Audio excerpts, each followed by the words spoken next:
Hello everyone, in this video we are going to discuss about RSA algorithm. RSA is a public key cryptography method used for securing data transmission. It relies on the mathematical difficulties of the factoring large prime numbers.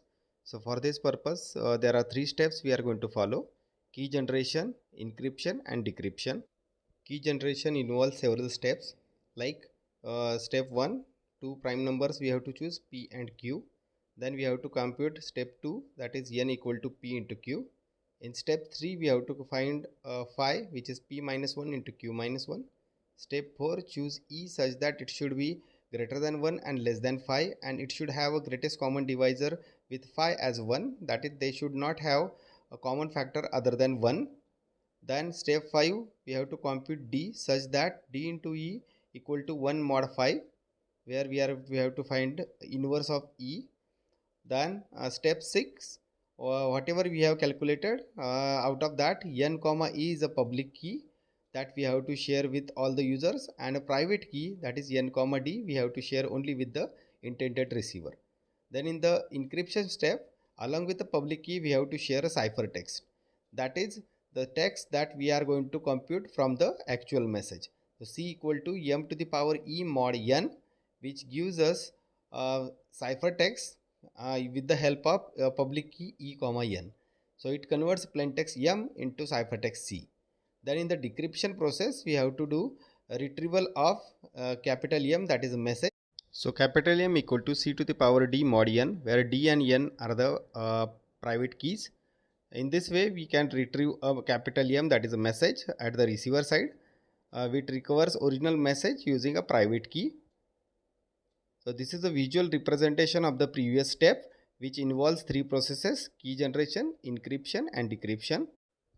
Now let us understand this with the help of one example.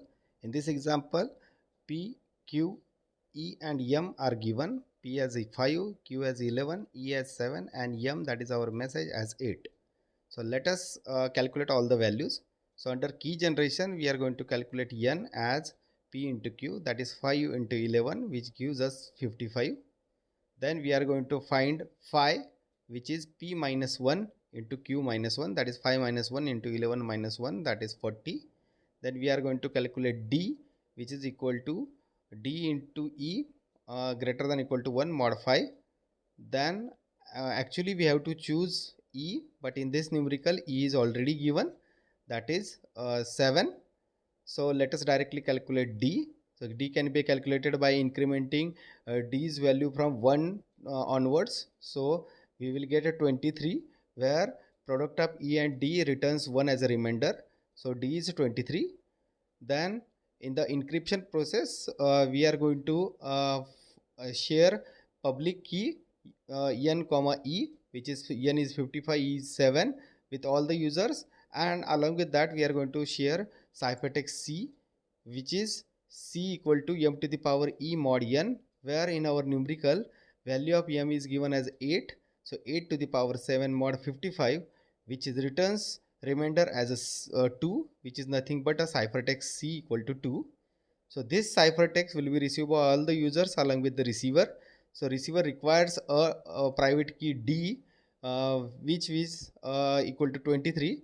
So decrypted message M, which is equal to C to the power D mod n, which is equal to 2 to the power 23 mod 55, which returns remainder as 8. So in this process, in this way, original message can be retrieved. So this can be verified with the help of a Python program, a simple Python program, where P, Q, E and M we are going to take from the user as inputs. Then we are going to find n and phi with the help of a formula: n equal to P into Q and phi equal to P minus 1 into Q minus 1. Then we are going to use a inbuilt function power, that is pow, in which we are going to find D equal to pow E comma minus 1 comma phi, which is inverse of E mod phi. Then C equal to, again we are going to use the same function, pow m raised to E mod n, that is m comma E comma n. Then decrypted message, again we are going to use the pow function, pow C comma D comma n, and then we are going to display all these values, that is private key, ciphertext and decrypted message. So let us understand this complete with the help of actual programming. So I am going to do this with the help of Visual Studio. So this is the program that we have just now discussed. So let us run this program with the help of the all the values that we have considered in the previous example. So after running, it is going to ask us enter a value of p. So here we are going to enter the given values of the previous numerical, that is enter a prime number p. We are going to enter a value of p as 5, then enter prime number q, the q as 11, then enter public key e as a 7, and enter a message m as 8.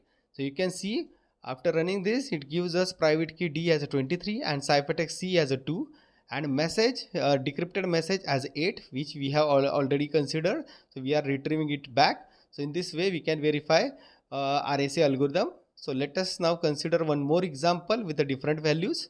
So here p I am going to enter as a 3, q as a 7, two prime numbers, then e I am going to enter a public key e as 11, then I am going to enter message as 5. So you can see private key d equal to 11, ciphertext c equal to 17 and retrieved message as 5.